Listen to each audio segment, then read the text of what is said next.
Bonjour à tous et bienvenue donc dans ce webinaire organisé donc par PRH Solutions, par le groupe PRH Solutions, un webinaire spécial Loi Santé au Travail.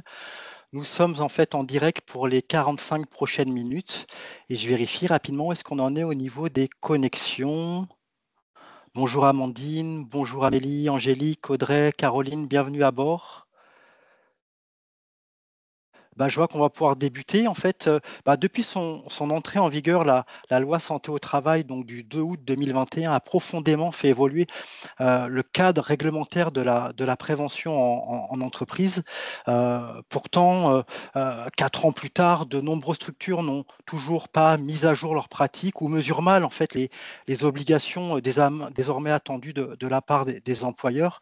Alors, ce webinaire donc organisé par le groupe PRH et en particulier donc avec le support de la PRH Academy, donc notre centre de formation, vous propose une session interactive, claire et concrète, alors pour revenir à la fois sur les fondamentaux de la loi, pour identifier les obligations clés à respecter, repérer les bonnes pratiques et les levées d'action, mais également découvrir nos formations qui peuvent vous aider en fait à monter en compétence sur ces enjeux. Alors, nos intervenantes aujourd'hui, je suis ravi d'accueillir Isabelle Sutter, donc notre experte QHSE, donc pour qualité, hygiène, sécurité et environnement. Bonjour Isabelle. Bonjour. Alors, je vous laisse découvrir son CV à l'antenne. Et Audrey Chaurier-Collet, en fait, la directrice de la PRH Academy. Bonjour Audrey. Bonjour Alexandre. Alors, le fonctionnement du webinaire, on va avoir 30 minutes de présentation structurée, plus à peu près 10 minutes de questions-réponses à la fin du webinaire. Vous avez la possibilité de poser toutes vos questions en direct donc à nos experts, soit via le chat, soit vers l'onglet questions-réponses. Et bien sûr, on y répondra à la fin, du webinaire. Avant d'entrer dans le cœur du sujet, je voulais prendre un court instant pour vous présenter en fait le groupe PRH, comme vous le voyez à l'écran. Donc, on est vraiment structuré autour de 3 domaines d'expertise pour répondre à tous vos besoins et problématiques RH. Donc, avec, vous le voyez, PRH Solutions, donc expert de l'externalisation de la paye depuis plus de 20 ans. C'est notre cœur de métier. Aujourd'hui, on accompagne 1100 clients sur l'ensemble du territoire et on établit une moyenne d'à peu près 50 000 bulletins de paye par mois. On a également donc notre solution paye copilotée pour les entreprises qui souhaitent maintenir leur paye en interne tout en bénéficiant en fait d'une sécurité et d'un accompagnement renforcé. Et vous le voyez également, donc RH Help, notre service ultra performant d'administration du personnel externalisé et du SIRH, avec une équipe d'experts RH et juridiques qui sont vraiment à votre disposition pour vous décharger de toutes ces missions chronophages et vous permettre au département RH de se concentrer en fait sur leur mission essentielle. Vous voyez qu'avec PRH Solutions, si on propose également des missions d'audit et de conseil, à la fois sur le scope juridique, le réglementaire, bien sûr la paye, une solution qui est très intéressante aussi d'audit et conseil en assurance des personnes avec Vesta Solutions, donc une solution de courtage, audit et conseil en rémunération et enfin, bien sûr, l'audit et conseil réglementaire. Vous voyez la deuxième entité, en fait, notre deuxième bloc d'expertise, c'est PRH Software. Donc, nous sommes distributeurs et intégrateurs de solutions logicielles que nous utilisons au quotidien. Donc, YEP, le logiciel de paye le plus contemporain du marché, réalisé par et pour des professionnels de la paye dans lequel nous avons investi. Il y a également donc le SIRH Luca pour automatiser et digitaliser vos processus RH et surtout réduire le poids des tâches administratives. Empowil, un logiciel qui est fait pour gérer en fait le parcours de vos collaborateurs et enfin Agrume pour tout ce qui est procédure RH. Et on termine cette présentation avec la PRH Academy, donc notre centre de formation certifié Calliope, créé maintenant il y a 4 ans, je crois, avec des formations en alternance pour préparer le titre professionnel, le titre pro de gestionnaire de paye, mais également un bachelor chargé des ressources humaines et un catalogue de formations professionnelles autour de thématiques clés comme la paye, le juridique, les ressources humaines, le management, la communication, mais également santé-sécurité, un des thèmes qui nous réunit aujourd'hui donc avec cette loi santé au travail. Maintenant que la présentation est faite, on va pouvoir rentrer sur l'introduction et le contexte en fait de notre thématique. Avant de plonger dans les volets plus techniques de la loi, il était important de repositionner la loi dans son origine et son intention. Alors, c'est renforcer la prévention, structurer le suivi médical, sécuriser les responsabilités de l'employeur. La réforme de 2021 vise à une approche, on pourrait dire, plus proactive de la santé au travail. Et Isabelle, est-ce que tu peux replacer les grandes lignes pour bien comprendre le cadre légal de cette loi? Oui, merci Alexandre. Donc, en introduction, l'objet de cette réforme, en fait, est de renforcer la prévention en entreprise afin de prévenir la désinsertion professionnelle et d'améliorer le suivi individuel et médical des salariés. Cette loi va encourager le développement d'une véritable culture de la prévention en incitant donc du coup les individus à agir le plus en amont possible avant la survenue d'éventuels problèmes de santé, d'accidents du travail ou de maladies professionnelles. La loi vise également à moderniser les services de prévention et de santé au travail et à rapprocher les enjeux de santé publique avec ceux de la santé au travail, et ceci depuis l'épisode du Covid.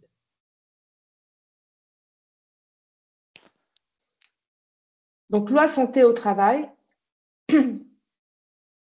On va peut-être pouvoir commencer par le premier volet, donc la prévention des risques professionnels et santé au travail. Donc c'est le cœur de la réforme, on va dire, repose sur une logique renforcée de prévention primaire, entre guillemets. Le document unique donc, devient un outil vraiment stratégique à actualiser bien sûr régulièrement et surtout, on va le voir, à archiver.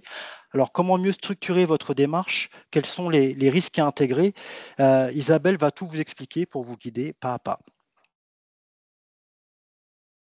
Donc, le document unique d'évaluation des risques professionnels, c'est un document obligatoire à tenir par les entreprises qui embauchent du personnel salarié, et ce, quel que soit le nombre d'employés. À partir du moment où vous avez un salarié, vous avez obligation de rédiger votre document unique. Aujourd'hui, la loi renforce le cadre législatif du document unique ainsi que le dialogue social qui est relatif à la prévention des risques. Ce document unique, appelé donc DUERP, évolue. Désormais, non seulement il répertorie l'ensemble des risques professionnels auxquels sont exposés les travailleurs, mais il va assurer également la traçabilité collective des expositions aux risques. Les risques qui sont liés à l'organisation du travail doivent également être bien pris en compte. L'objectif, c'est de prévenir les nombreux risques, notamment les risques psychosociaux qui peuvent survenir en raison de l'organisation du travail, et notamment dans le cadre du télétravail. Associé à ce document unique, il y a maintenant de nouveaux contributeurs qui doivent participer à l'élaboration.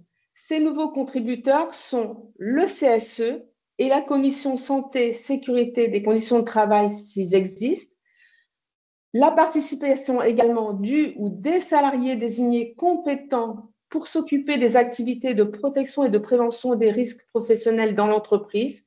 Ces salariés compétents peuvent également être appelés référents en santé et sécurité au travail. Doit participer et contribuer au document unique le service de prévention et de santé au travail auquel l'employeur adhère. Je vais faire là un petit rappel, c'est que depuis 2012, la loi impose à l'employeur de désigner un ou plusieurs salariés compétents pour s'occuper des activités de protection et de prévention des risques professionnels dans l'entreprise. Mais cette obligation est encore largement méconnue. Et il est bon de la rappeler aujourd'hui. Pour ce document unique, on a également des nouvelles règles de mise à jour. Jusqu'à présent, le document unique devait être mis à jour au moins une fois par an, quel que soit l'effectif de l'entreprise. Les entreprises de moins de 11 salariés n'ont plus l'obligation aujourd'hui d'effectuer une mise à jour annuelle de leur DURP. Par contre, la mise à jour s'impose en cas de décision d'aménagement important modifiant les conditions de santé et de sécurité et des conditions de travail. Qu'est-ce qu'on appelle un aménagement important? Ça peut être l'achat d'une nouvelle machine, ça peut être le développement d'un nouveau produit, le développement d'une nouvelle activité, également une modification dans l'organisation du travail.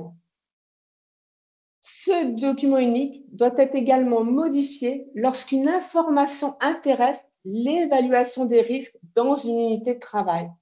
Ça peut être par exemple un accident du travail, une déclaration de maladie professionnelle, des constats de la caisse primaire d'assurance maladie ou de l'inspection du travail.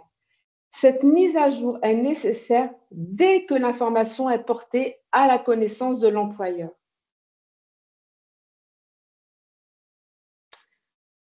La consultation obligatoire. En effet, il convient de noter que la loi prévoit désormais que le comité social et économique est consulté sur le document unique d'évaluation professionnelle et sur ses mises à jour. Jusqu'à présent, il n'existait aucune information légale ou réglementaire de consultation pour l'employeur. Dans les entreprises d'au moins 50 salariés, donc dotées d'un CSE, le document unique est également utilisé pour établir le rapport annuel obligatoire. Ce rapport écrit doit faire le bilan de la situation générale, de la santé, de la sécurité, des conditions de travail dans l'entreprise, mais également des actions qui sont menées au cours de l'année écoulée dans ces domaines.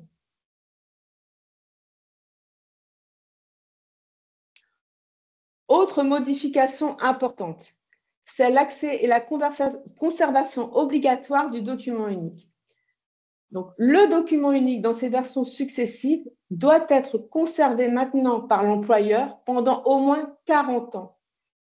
Il doit être également tenu à la disposition des travailleurs et des anciens travailleurs, ainsi que de toute personne ou instance pouvant justifier d'un intérêt à y avoir accès.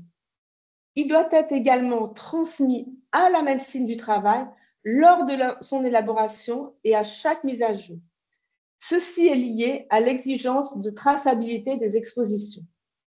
Un portail numérique va donc être mis en place et administré par un organisme géré par des organisations professionnelles d'employeurs représentatives au niveau national et interprofessionnel. Le document unique et ses mises à jour devront être déposés sur ce portail dont l'accès sera restreint avec une procédure d'authentification sécurisée. Il n'y a pas aujourd'hui de date, pas de calendrier pour la mise en place de ce portail.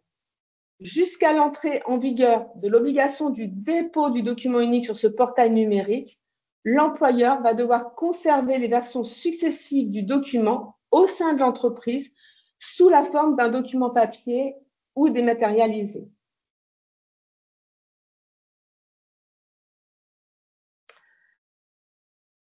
L'employeur transcrit et met à jour dans le document unique le résultat de l'évaluation des risques pour la santé et la sécurité des travailleurs.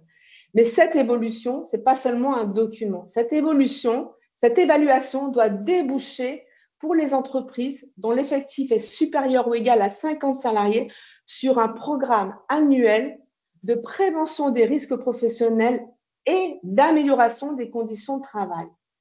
Ce programme doit fixer la liste détaillée des mesures qui doivent être prises au cours de l'année à venir. Pour chacune de ces mesures, on doit avoir les conditions d'exécution, des indicateurs de résultats et d'estimation de leurs coûts. Doit également figurer les ressources de l'entreprise en interne qui vont pouvoir être mobilisées et on doit trouver dans ce papier pack également le calendrier des mises en œuvre. Le CSE est consulté dans le cadre de la politique sociale sur ce programme annuel de prévention des risques. Pour les entreprises dont l'effectif est inférieur à 50 salariés, la liste des actions va être consignée à l'intérieur du document unique et de ses mises à jour. Mais cette liste d'actions doit également être présentée au CSE. Jusqu'à présent, il n'existait aucune obligation similaire pour les petites entreprises.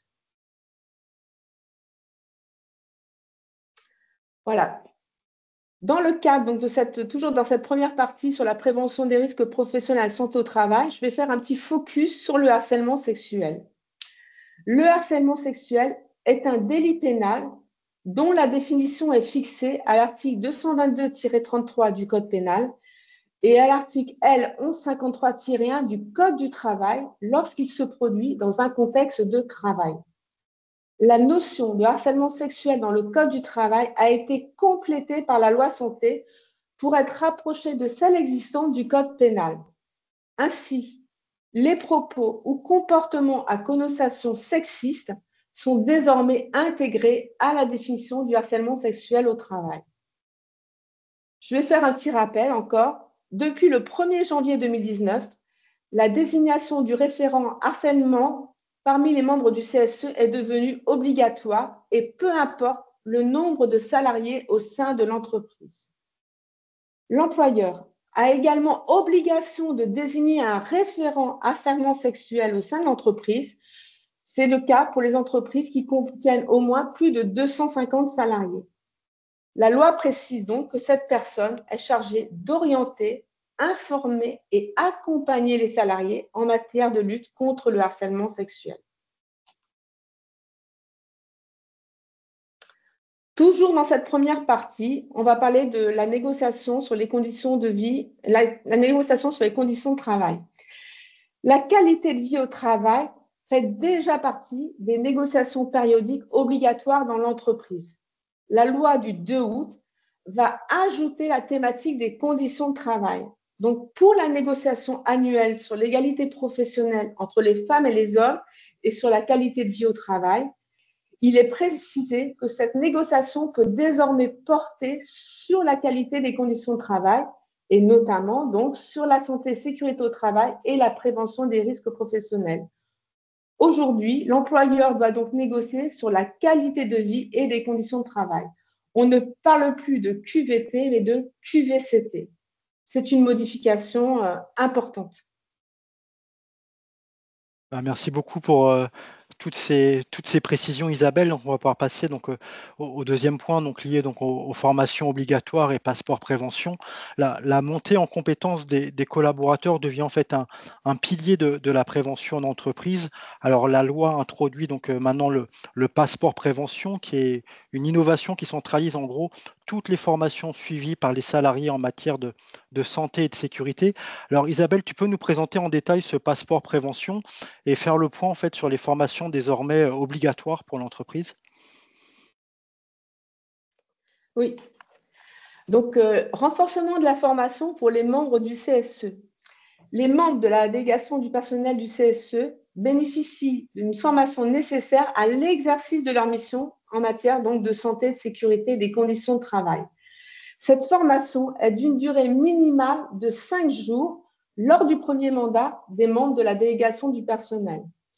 En cas de renouvellement de ce mandat, la formation est d'une durée minimale de 3 jours pour chaque membre de la délégation du personnel, quelle que soit la taille de l'entreprise. Elle va rester de 5 jours pour les membres de la commission en santé et sécurité des conditions de travail pour les entreprises d'au moins 300 salariés. Le financement de cette formation est pris en charge par l'employeur, mais toutefois, pour les entreprises de moins de 50 salariés, cette formation peut être prise en charge par les opérateurs de compétences OPCO. Il y a également des nouveautés relatives aux référents santé et sécurité au travail. La loi précise désormais que le ou les salariés, pour s'occuper des activités de protection et de prévention des risques professionnels dans l'entreprise, doivent apporter leur contribution à l'évaluation des risques professionnels dans l'entreprise. Leur formation en santé et sécurité au travail devient donc aussi obligatoire. Jusqu'à présent, le ou les salariés désignés pouvaient en bénéficier sur demande. La durée de cette formation va être identique à celle qui est attribuée aux élus du CSE et à sa prise en charge est assurée par l'employeur. Le temps de la formation est pris sur le temps de travail et il est donc rémunéré comme tel. La prise en charge de ces formations par les OPCO est possible pour les entreprises de moins de 50 salariés.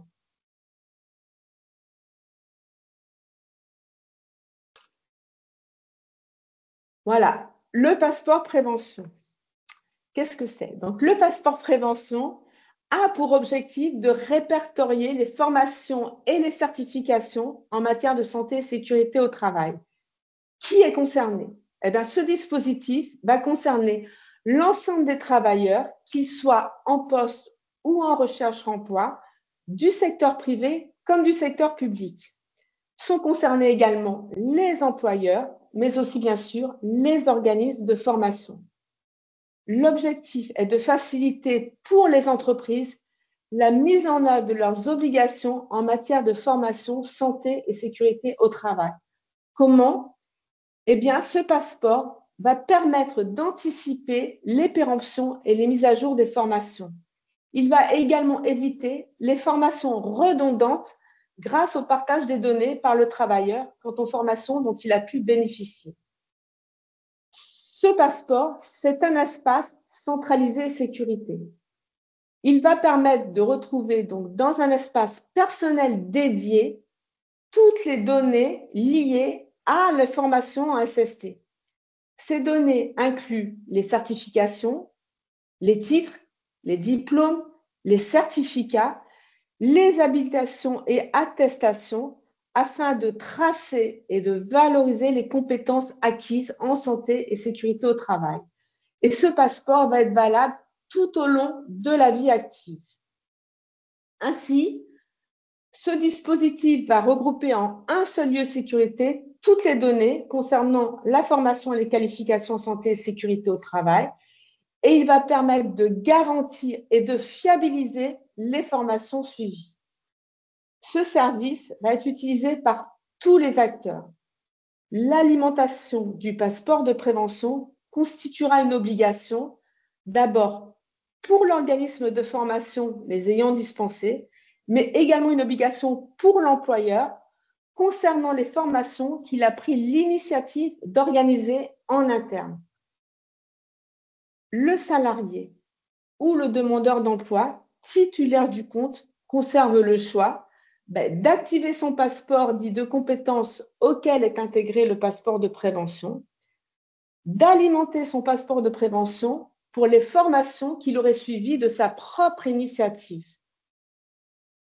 Donc, sur la plateforme, 3 espaces distincts avec des accès dédiés sont ainsi prévus pour les salariés, leur donnant la possibilité d'alimenter les données relatives aux formations suivies à leur initiative, les entreprises avec les renseignements sur les formations dispensées au sein de l'entreprise, les outils de suivi des formations, un accès pour les organismes de formation ou de certification avec les renseignements concernant les compétences acquises par les titulaires lors des formations dispensées pour le compte d'un employeur et partage des déclarations de formation. Le déploiement de cet outil. L'ouverture du service de passeport de prévention va se faire de manière progressive en 2025 et 2026 avec plusieurs étapes clés pour les différents publics cibles. Donc, 28 avril 2025, ouverture du service pour les organismes de formation. Premier trimestre 2026, ouverture du service pour les employeurs. Quatrième trimestre 2026, ouverture du service pour les travailleurs. Des fonctionnalités complémentaires vont également être disponibles en 2027. Par exemple, la faculté d'importer des fichiers pour faciliter les déclarations de données en masse ou également la mise à disposition d'un tableau de bord pour accompagner l'employeur dans la gestion de ses formations.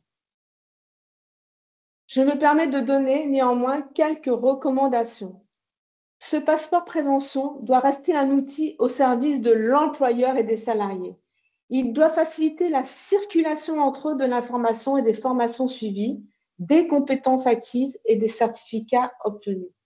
Il ne doit pas être un moyen de contrôle des compétences des salariés ou un outil de contrôle des formations dispensées par l'employeur.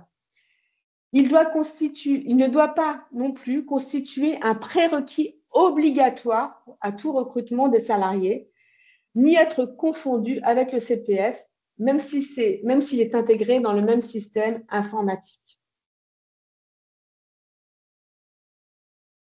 C'est très clair. Merci beaucoup Isabelle pour, une fois de plus, pour ces précisions. N'hésitez pas, si vous avez des questions à poser à Isabelle, vous avez la possibilité de le faire à la fois avec le chat et l'onglet questions-réponses qui se situe en haut de votre écran. On va passer donc à un autre point de vigilance, en fait, le suivi médical des salariés.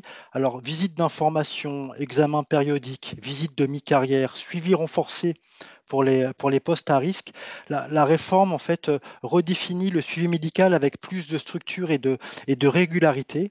Alors, quels sont les nouveaux délais? Quelles sont les obligations pour les employeurs? Isabelle vous répond et vous donne tous les repères essentiels. Merci Alexandre. Donc, au niveau du suivi médical des salariés, il y a création donc, de nouvelles visites. On a d'abord une visite de mi-carrière. C'est un nouvel examen médical obligatoire. Cette visite doit être organisée à une échéance déterminée par accord de branche ou à défaut durant l'année civile du 45e anniversaire du salarié ou en même temps qu'une autre visite médicale, à condition que cette visite ait lieu dans les 2 ans précédant l'échéance du 45e anniversaire. Cet examen a pour but d'établir un état des lieux de l'adéquation entre le poste de travail et l'état de santé du travailleur à date, en tenant compte des expositions à des facteurs de risque professionnels auxquels ce salarié a été soumis. Cet examen a également pour but d'évaluer les risques de désinsertion professionnelle en prenant en compte l'évolution des capacités du travailleur en fonction de son parcours professionnel, de son âge et de son état de santé. Il doit permettre également de sensibiliser le travailleur aux enjeux du vieillissement au travail et sur la prévention des risques professionnels. Après échange avec le travailleur et l'employeur, le médecin du travail va pouvoir proposer par écrit des mesures individuelles d'aménagement, d'adaptation ou de transformation du code du travail, mais également des mesures d'aménagement du temps de travail. Voilà pour cette visite de mi-carrière. A été également créée une visite de pré-reprise du travail. De quoi s'agit-il? En cas d'absence au travail, justifiée par une incapacité résultant de maladie ou d'accident d'une durée supérieure à 30 jours, le salarié peut bénéficier d'un examen de pré-reprise par le médecin du travail dès lors que le retour de ce salarié à son poste est anticipé. Cette visite, elle est organisée à l'initiative du salarié, du médecin du travail, du médecin traitant ou des services médicaux de l'assurance maladie, mais également elle peut être organisée par le médecin du travail.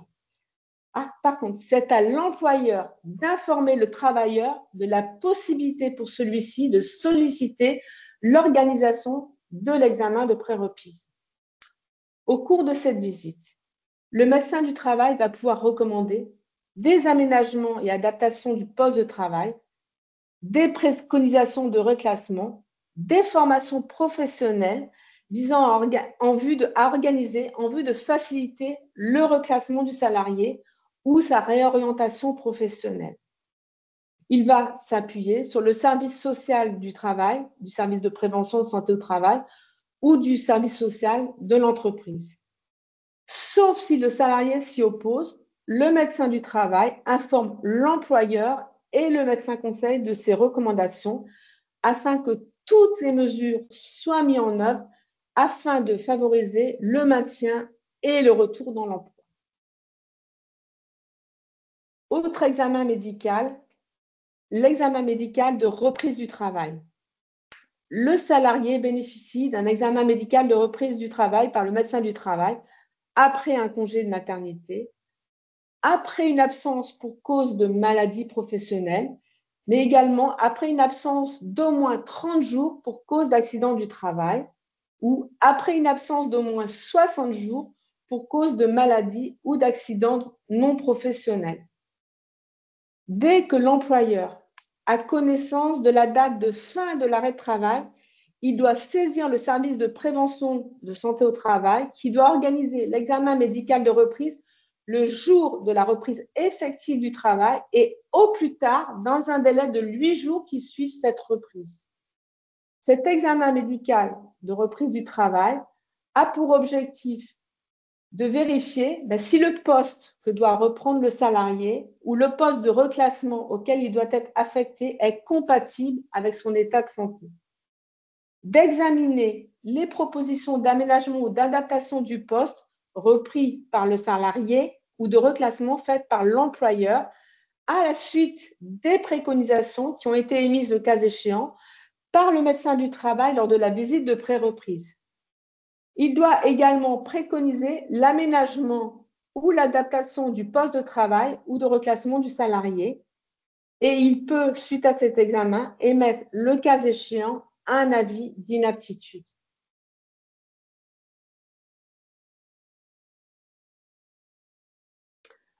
Autre modification importante dans le suivi médical des salariés, il s'agit de la surveillance post-exposition ou post-professionnelle. Donc, petit rappel, tout salarié affecté à un poste présentant des risques particuliers pour sa santé ou sa sécurité bénéficie d'un suivi individuel renforcé de son état de santé. La liste des postes à risque est fixée dans le Code du travail. Il s'agit notamment des risques d'exposition à l'amiante, au plomb, aux agents cancérogènes, mutagènes ou toxiques pour la reproduction, ainsi que les agents biologiques des groupes 3 et 4. Sont concernés également des risques de travaux particuliers, comme le risque de chute de hauteur lors des opérations de montage et de démontage des échafaudages. Les travailleurs qui bénéficient d'un suivi individuel renforcé ou qui en ont bénéficié d'un tel suivi au cours de leur carrière professionnelle sont examinés par le médecin du travail au cours d'une visite médicale post-exposition. Cette visite doit avoir lieu dans les meilleurs délais. Qu'est-ce que c'est que les meilleurs délais? Les meilleurs délais, c'est après la cessation de leur exposition à ces risques particuliers pour leur santé ou leur sécurité, ou le cas échéant, avant leur départ à la retraite. Cet examen médical vise à établir une traçabilité et un état des lieux à date des expositions à un ou plusieurs facteurs de risque professionnels auxquels a été soumis le travailleur. Cet état des lieux est établi notamment sur la base des informations contenues dans le dossier médical en santé au travail, des déclarations du travailleur et de celles de ses employeurs successifs. C'est à l'employeur d'avertir le service santé au travail dès qu'il a connaissance du départ ou de la mise à retraite d'un des travailleurs de l'entreprise, donc soumis à suivi médical renforcé. Il avise sans délai le salarié concerné de la transmission de cette information. La surveillance post-exposition, de quoi s'agit-il? Suite à cet état des lieux, donc au cours de cette visite, cet examen post-exposition, il y a un état des lieux. Suite à cet état des lieux, le médecin du travail va mettre en place, si cela lui paraît nécessaire, une surveillance post-professionnelle en lien avec le médecin traitant du salarié et le médecin conseil des organismes de la sécurité sociale. Cette surveillance va tenir compte de la nature du risque, de l'état de santé et de l'âge de la personne concernée.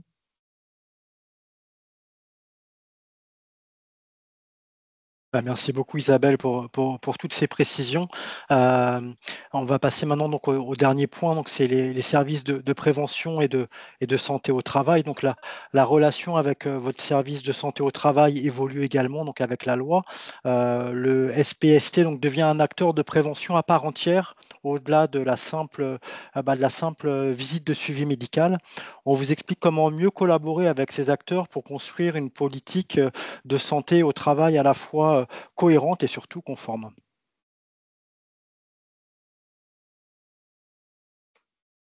Donc, à l'occasion de cette refonte législative, les services de santé au travail ont changé de nom. Donc, on parle dorénavant de services de prévention et de santé au travail.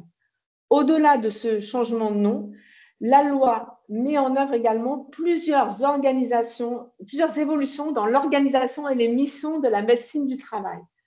Tout d'abord, un rôle accru en matière de prévention et de santé publique. Jusqu'ici, la mission de la médecine du travail était d'éviter la dégradation de la santé des salariés à l'occasion de leur travail. La loi introduit une notion de prévention et d'action en matière de santé publique. Donc, cela va passer notamment par les missions suivantes. Tout d'abord, assistance auprès de l'employeur pour l'évaluation et la prévention des risques professionnels. Également, accompagnement des différents acteurs de l'entreprise, donc ce sont l'employeur, mais aussi les représentants du personnel, en cas de changement d'organisation, notamment pour en analyser les conséquences sur la santé et la sécurité des employés. Il y a également des investissements dans des actions de santé publique, avec des campagnes de sensibilisation à la pratique du sport, à la vaccination ou au dépistage de certaines maladies. Autre mission importante, des conseils sur la qualité de vie et des conditions de travail, notamment concernant les conséquences du télétravail. Pour assurer l'ensemble de ces missions, il y a un renforcement des équipes au sein des services de santé au travail. Les équipes deviennent pluridisciplinaires. Les collaborateurs du médecin du travail sont désormais nombreux, avec des internes et des collaborateurs médecins, des infirmiers spécialisés en santé et sécurité au travail, des intervenants en prévention des risques professionnels, des assistants, des auxiliaires médicaux disposant de compétences en matière de santé au travail. Le médecin va pouvoir leur déléguer certaines de ces missions selon des conditions qui sont prochainement définies par un décret. Il va également y avoir possibilité d'intervention des médecins de ville. Un médecin de ville dit correspondant va pouvoir seconder le service de santé au travail dans les zones qui sont sous-dotées en médecins du travail, à condition qu'il dispose d'une formation en médecine du travail. Cette intervention va toutefois être exclue pour les salariés qui vont disposer d'un suivi médical renforcé et pour ceux qui sont déjà patients de ce médecin en question. Autre mission importante, la prévention, toujours pareil, de la désinsertion professionnelle. Donc, afin d'éviter la désinsertion professionnelle des travailleurs qui peuvent faire l'objet d'une inaptitude par le médecin du travail, donc en cas d'arrêt du travail supérieur à 30 jours, le salarié va pouvoir désormais bénéficier de ce qu'on va appeler un rendez-vous de liaison. Ce rendez-vous va permettre aux salariés d'être informés des actions de prévention qui vont pouvoir être mises en place, de la possibilité de bénéficier, on en a déjà parlé, d'une visite de pré-reprise et des possibilités d'aménagement de son poste de travail ou de son temps de travail. Ce rendez-vous de liaison va venir s'ajouter donc à la visite de pré-reprise. A été également modifiée la tarification. Donc, la cotisation à verser à votre service de santé au travail est à présent calculée sur la base suivante. La cotisation est proportionnelle au nombre de travailleurs suivis. Chaque salarié compte pour une unité, peu importe le temps de travail. Par contre, des services complémentaires vont pouvoir être facturés sur la base d'une grille tarifaire spécifique. Donc, pour rappel, la médecine du travail était auparavant financée par une cotisation qui était calculée sur le nombre d'équivalents temps plein dans l'entreprise. Elle pouvait être éventuellement majorée selon le nombre de collaborateurs qui bénéficiaient d'une surveillance médicale renforcée. Donc, les essentiels à retenir. Le temps file très vite. En fait, on va aller très vite sur cette partie-là. De toute façon, on vous partagera bien sûr le doc de présentation. Okay. Mais je te laisse faire en fait les grandes lignes des points essentiels donc de la loi santé à retenir, Isabelle. Donc, le document unique est le document essentiel pour la prévention, donc en termes d'évaluation des risques, de traçabilité des expositions et donc du coup, la conservation obligatoire pendant 40 ans. Les formations, du coup, s'en trouvent renforcées pour les membres du CSE et les référents en santé du travail. Toutes les formations en santé et sécurité du travail vont être intégrées dans un passeport de prévention.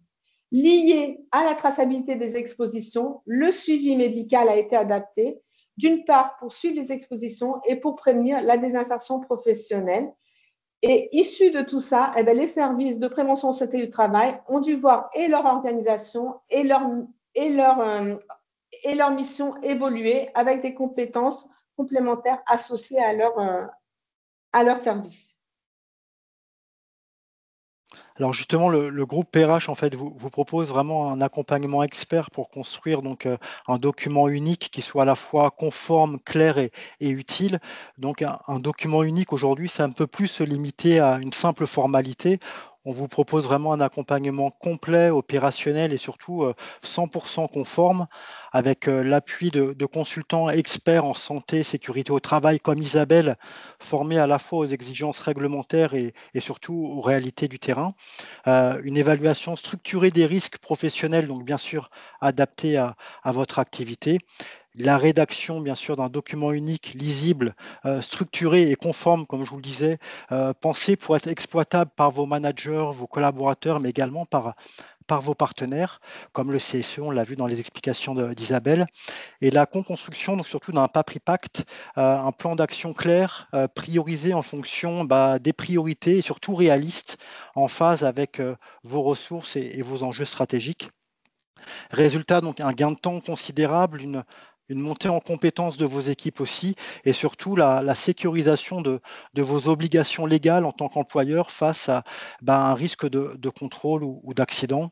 Et on va pouvoir maintenant enchaîner avec les formations utiles et les formations proposées donc, par la PRH Academy avec toi, Audrey.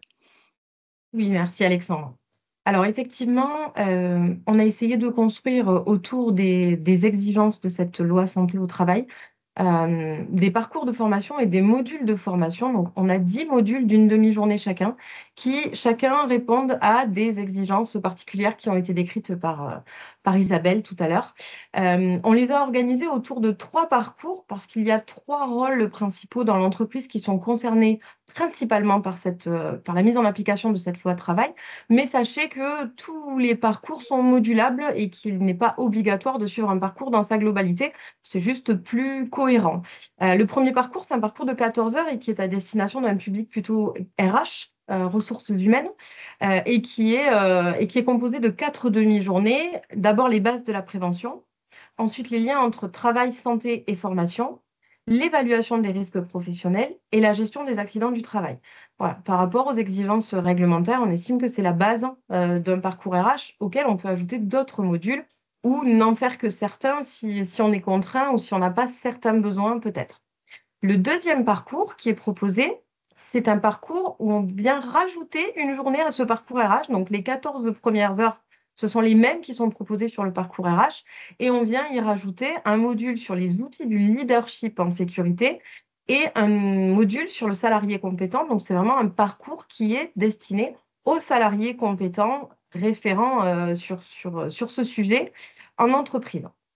Le troisième parcours que l'on propose, troisième et dernier parcours, c'est un parcours de 3 jours aussi, qui est là plus axé sur un dirigeant en entreprise qui aurait besoin d'avoir une vision un petit peu plus globale sur le sujet. Ça commence toujours par le parcours RH, les 4 mêmes premiers modules de base présentés tout à l'heure, suivi des outils du leadership en sécurité. Et enfin, la démarche de prévention, c'est ce qui le différencie du parcours salarié compétent juste avant.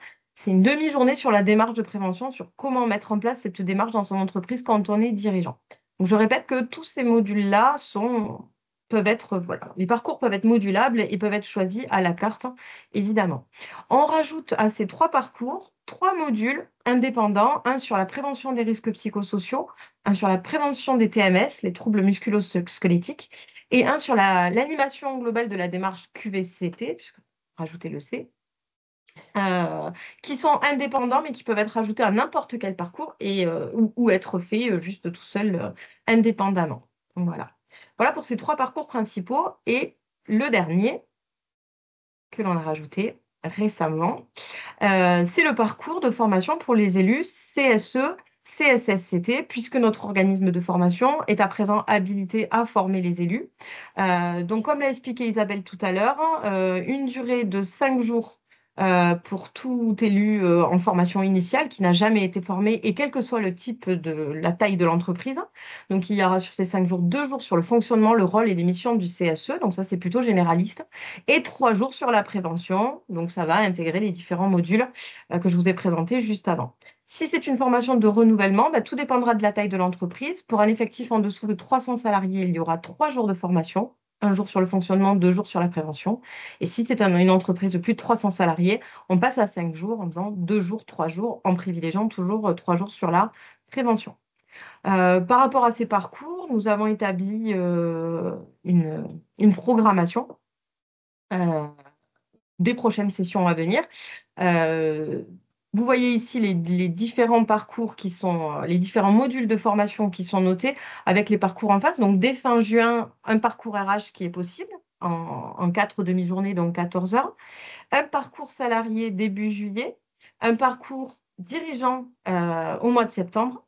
Et une session en distanciel. Alors, les trois premières sessions sont en présentiel sur notre site à Pau. Et une session en distanciel qui est prévue aussi fin août, avec, je rappelle, la possibilité de moduler tout ça, de ne s'inscrire que là où on voudrait, où on pourrait aussi, et la possibilité aussi de demander des formations en intra et sur demande. Ça, ce sont les prochaines sessions, mais nous sommes tout à fait à même de fixer des dates avec vous si vous avez des besoins spécifiques et des dates spécifiques à proposer. On regardera ça au cas par cas et on est modulable évidemment sur ces sujets-là. Bah, merci beaucoup Audrey pour toutes ces précisions. Voilà les contacts. En fait, vous avez besoin de joindre Audrey directement, donc à la fois son téléphone, son adresse mail et donc le site de l'académie à la Technopole Hélioparc de Pau. Bien sûr, on vous partagera tout ça dans un mail de remerciements. J'ai une question pour toi, Isabelle, en fait, une question d'Élodie. Elle souhaiterait revenir sur les visites médicales de reprise.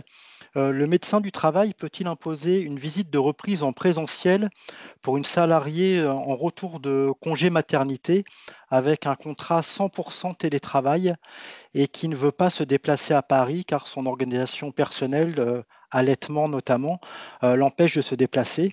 À noter que les visites se font déjà en distanciel pour les salariés 100% en télétravail et que ça correspond à peu près à 50% de ses objectifs. Alors là, je ne suis pas spécialisée sur cette question-là. Est-ce qu'on peut la garder et répondre à la personne par mail directement après, parce que c'est vraiment un sujet très particulier. Bien Par sûr. contre, je pense on peut faire changer de médecine du travail pour avoir quelqu'un qui soit plus près de son domicile. Et pour être certain de la réponse qu'on va vous apporter, Elodie, bien sûr, on fera travailler Je notre équipe de préfère juristes répondre par également. mail pour être sûre de ce que Mm. je vais répondre. Oui. Donc, on vous répondra Excuse de ne directement pas avoir pour. la réponse immédiate. Merci beaucoup, Elodie, pour votre question également. Je pense que notre webinaire touche à sa fin. N'hésitez pas, si vous avez encore des questions. Il nous reste encore quelques petites minutes à passer ensemble. Vous pouvez la rédiger directement donc dans le chat ou dans l'onglet questions-réponses.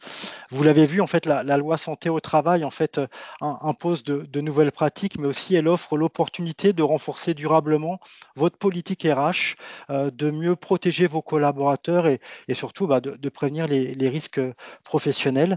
Un grand merci à nos intervenantes pour le partage de leur expertise et merci également à vous pour votre participation active. D'ailleurs, je suis en train de voir qu'il y a une question qui vient de tomber. Bonjour, quel est le coût aujourd'hui pour réaliser donc un document unique? Alors, le coût en fait est variable en fonction en fait de votre activité, lié tout d'abord bien au nombre de salariés. Comme je l'ai expliqué, le document unique, c'est vraiment le document essentiel, en fait, et ce n'est plus simplement maintenant un simple document que je présente en cas de contrôle. C'est parce qu'il faut faire vraiment l'inventaire en fonction de votre activité. S'il y a des risques particuliers, comme vous l'avez vu par rapport au suivi médical renforcé, s'il y a des expositions, et donc il est variable non seulement en fonction du nombre de salariés, du nombre de sites, et également en fonction de votre activité, si vous avez des traçabilités des expositions avant. Donc, il faut vraiment consulter en fait le service conseil de PRH. Il va y avoir un entretien avec un questionnaire en fait pour évaluer en fait votre structure et vos risques pour vous proposer en fait la meilleure offre possible par rapport à votre activité.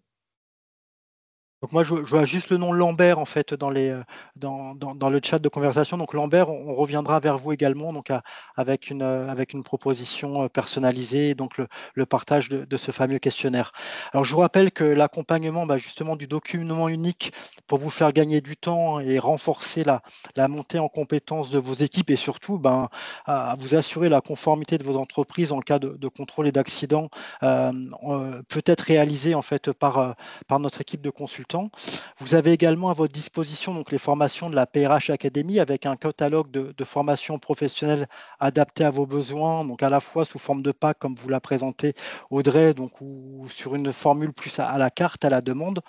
On vous partagera évidemment toutes ces ressources et ces solutions dans un mail de remerciement que vous recevrez d'ici demain dans votre boîte de réception. Maintenant, notre webinaire touche quasiment à sa fin. Merci à tous pour votre participation. Pour plus d'informations, n'hésitez pas également donc, à consulter notre site internet donc, pour le groupe PRH, pay-rh.com ou pour l'académie pay-rh.school. Très belle fin de journée à tous et à très bientôt donc, pour de nouveaux temps forts avec le groupe PRH pour réveiller votre potentiel RH. Merci beaucoup. Belle fin de journée. Au revoir. Au revoir. Au revoir. Merci.